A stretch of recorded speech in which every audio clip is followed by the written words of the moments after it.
ढेला बाबा झूठ बोला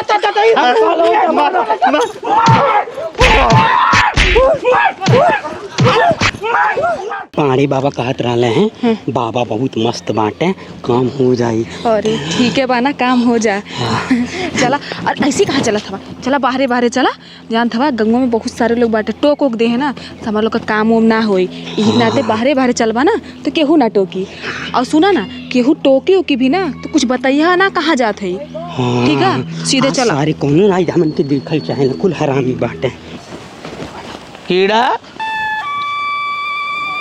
हे बाबू, कीड़े हवे ना। हे का जा जा जा बताइया ना जा हे कहाँ भागल जाता था मर्द मेहरारू। बैठा हे हवे बैठा। अरे हम दादी भैंसा खरीदे। ए मर्द दुनिया भैंस खरीदे जाला, भैंसा खरीदे जाता था। आवा बैठा बैठा। अरे तो दुनिया भैंसिया करती, भैंसा चाहिए ना। मैं मर्द बैठा। अरे लेट हो जाए। अरे बैठा बैठा। अरे ढेला बाबा बाद ही में आ जाए। अरे बैठा छहा लगा में कहाँ जी बड़ा घाम बा। बैठा बैठा बैठा कीड़ा बैठ तू भला भाई तू बैठा। इतना घाम बा समझ ल कि एक को सेकंड बाहर रहे मन नहीं करता। क्या करी अब बकरिया तुम चरा और ले कुछ मोटा जैसे जल्दी से। तब पिछला महीना में बचला नहीं कम से कम 1.5 लाख के बकरी बकरा। कहो काहे तू लोग बड़ा परेशान बाटे हमें लगता। नहीं तनको पर नहीं परेशानी, एकदम नीक बात, खुशी की बात। या भैंसा लाई लड्डू खियाई। अच्छा अच्छा। हाँ। और कोनो दिक्कत नहीं बा ना? नहीं ढेला बाबा कोनो दिक्कत नहीं बा। देखा बात है ना, आजकल के जमाना में मन अपन दुख पीड़ा के उस बतावल नहीं चाहे कि उनका बेइज्जती होई। यही ब्रेन हैमरेज हो जाता, मन का हार्ट अटैक हो जाता, बरमंडुआ पर से फाट जाता। तो वो कोनो दिक्कत हो तो दुख सुख बतावले से हल्का हो जाला, दिमाग एकदम ताज़ा हो जाला। समझला? नहीं ढेला बाबा हम तो भाई पर्दा रही गेहूँ जवार के बहरे ना है, लंदन के ना है तो हंसी मजाक उड़ाई। पर बात है बाबू बतावा, हम अपन तो भाई हैं। कोनो बात नहीं बचे करे ना। सुंदर मेहरारू कौन दिक्कत तो के तोरे मेहरारू क्रिया जब सही हो तुम बतावे। देखा ढेला बाबा। हाँ। अगर हम बता देबे तो केहू बताइया तैया ना। आज तक कोनो बात छिपौले बाटे जो ई बात केहू बताई भव। हाँ बोला क्या बात है? बाबा जी आपके तो मालूम है 5 साल हो गई। हाँ। बहुत मेहनत कल गई और इहर उहर जी जहाँ बतावा देखावल गई। एको लड़का भी बड़ा घर सुना सुना बा। हाँ बतिया सही है। देखा गाँव वाले ताना मारे ले अब मेरा रुआ बाज है, कीड़वा कमजोरी बा। हाँ, सारे लड़के कुल मजा लेना हमारे, जबकि हम एकदम। अरे बाबू देखा था नहीं तो कुछ जानते नहीं है, हम तो कहा से जानते हैं भगवान के नगरी में देर बाद देर नहीं। राम जी हैं तो अयोध्या करी, हम चिंता कौन बात है। हाँ हे बाबा केहू बताए नहीं मर्द बाबा तो कहा है कि ने बताऊ कहाँ जाता था कहाँ देखिए खाली तो ना। अरे बाबा वो एक तांत्रिक बाटे ना, वो कहला है कि हम कहाँ देबे। अरे खलीलाबाद संत कबीर नगर। संत कबीर नगर वाले? हाँ। अच्छा अच्छा। तो कहला है कि हम ठीक कह देबे। देखा एक बात कही, देखा हमें तो लोग गांव के मसला में कहे नहीं चाहिए। हम रहू पतोहिया के जैसे होत रहल, ठीक है, हम पता करो नहीं तो गाँव के खुशहाली के देखल नहीं चाहला। मतलब हाँ भाई पटदार से ताकल नहीं चाहे। हमें लगा था न तू कहा मत तब मत तो लोग कह पेटे में बात पचा नहीं बाबा नहीं माँ कसम नहीं कहली के उसे। हमने लगा था न खाना गोबरिया नहीं बा तो पदरवा भाई पर्दा जोन लगत हो। हाँ गोबरिया के कुछ करतब करवावला गरीब बहन के। हाँ वो इतना मिलल रहल, कहता कि हम वो बड़ा खुशहाल बाटे मेहरारू के, सुंदर मेहरारू पागल बाटे बड़ा खुश है। हम ऐसा करा देव कि लड़का के मुँह नहीं देख पाई हैं लोग। और बहुत बड़ा जोगा टोना टोटका समझ लेना, 1 नंबर के दारू बाज लड़की बाज और टोना दे दी। वो पेटवा बनवा दिला मर्दे हमारे ठुआम रहा लंगड़ा तम पड़ता रहा, वो बनवा दिला बाबू। अरे तो हम टिकोरा ना लगल पेड़वा से। हे ढेला बाबा तो कैसे ठीक होई?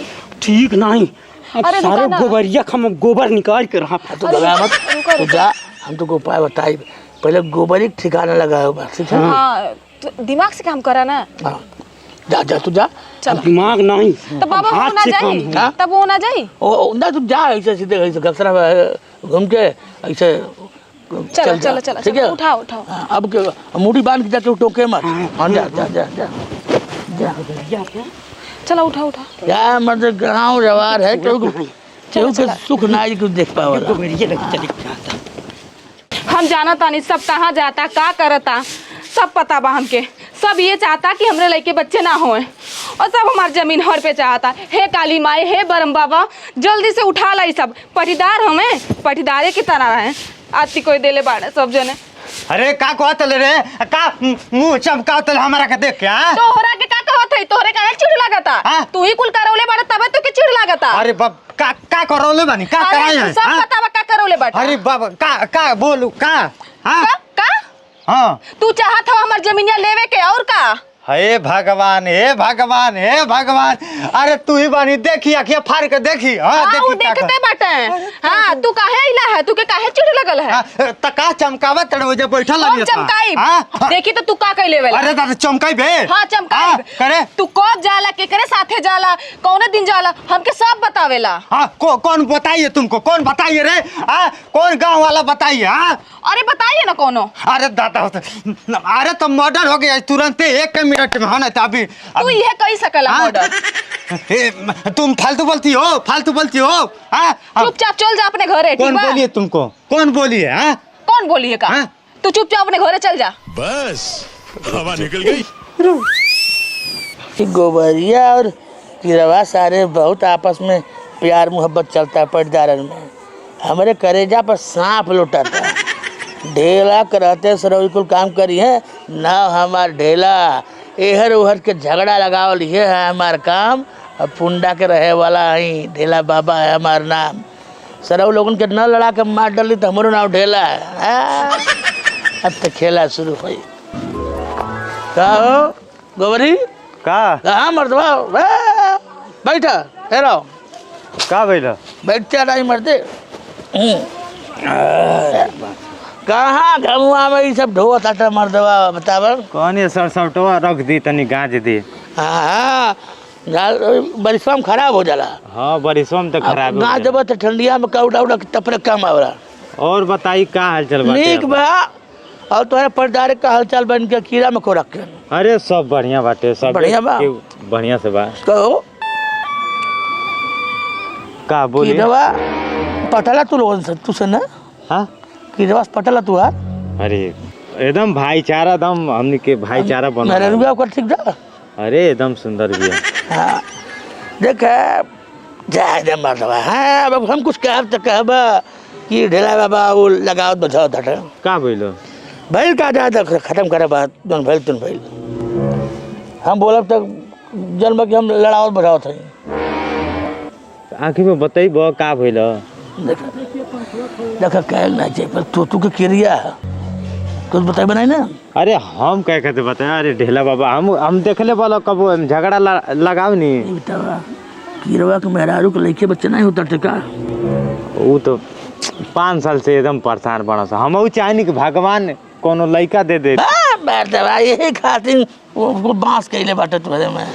हाँ भगवान से मनाओ तटा मिले रहने कुल हमसे। हाँ हाँ जाता है ना कुल यहाँ पर संत कबीर नगर।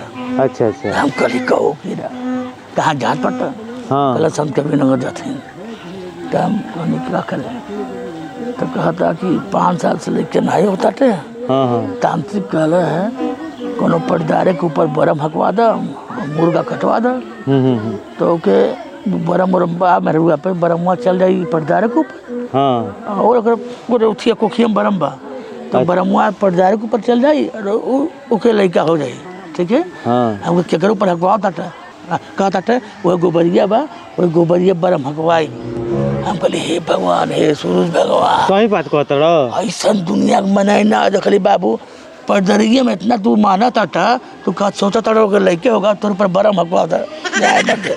हे तरीका हम का नहीं करतनी। हां दी हमरा सोचत न था 10 के जमाना में जा जा दादा अब हे भगवान हम सोचे थे कि सब बेच बात के सजनवा चल सही जाएगा। बात कहता रहा। ए मर्द कबो सही बोल रहे बाटे तो तुझसे झूठ बोल रहा हम तो गंगू छोड़ देते मर्द जा। ठीक बा हम जाता हमारा ना जाया चाहिए। हाँ ठीक बा तुहार नाम नहीं है। हाँ, जा बाबू जा। ठीक बा पूछते बानी ओकरा से। अब जोन मन तोन कर हमसे क्या करेगा ठीक बोले लड़ा कपा फरवल कर अब से हमसे क्या करेगा अब तो मजा करेंगे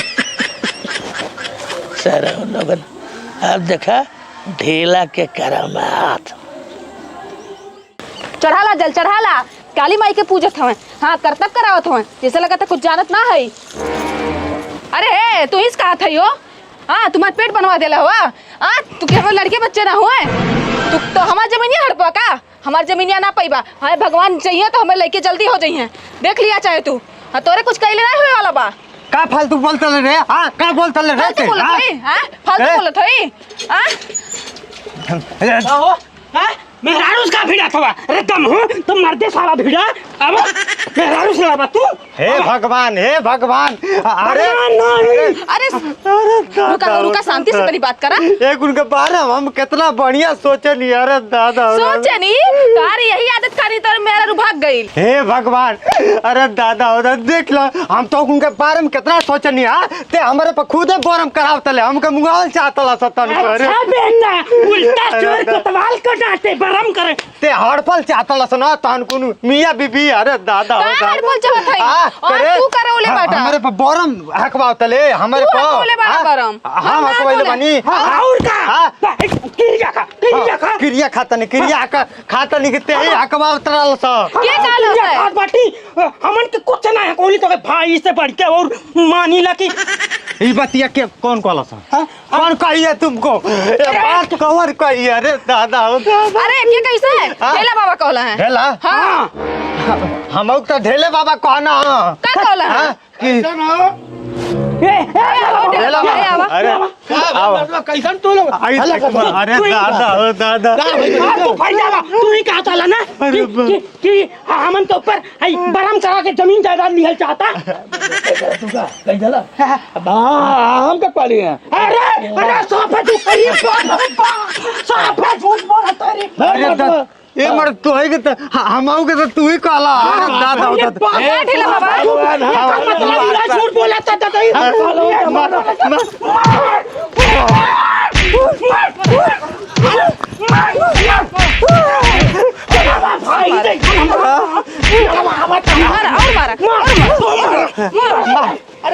लठिया का बारे। अरे हमनी के हंसत खेलत है जी परिवार में तू घर फोड़ा तला। भैया हमको माफ कर गलती हो गए अब जिंदगी में सब थोड़ा मतलब यही नाते कहत रही है ढेलवा अब सगुन बा लेकिन ढेलवा के बताओ लगला ना बात। कब लड़ाई झगड़ा नहीं करे गलती हो गए। बाबू तुम लोग दूसरे के खुशी में खुश रहे बट डायरेक्ट लड़ाओ मत। अरे यार बड़ा बड़ा मरला बाबू चल भाग भाई खावे कामे आवे ले भाई देख कौनो काम होला तो पहले भाई से राय ले लिया जाला। सही बात बाकी ना है। हाँ बिल्कुल सही काले भाईवा हमनी कहा साथ खेलत जिंदगी में आज ढेलवा की वजह से अब कितना पापड़ बेले पड़ल। हाँ अबे खून हो गए तबे मर्डर हो गए।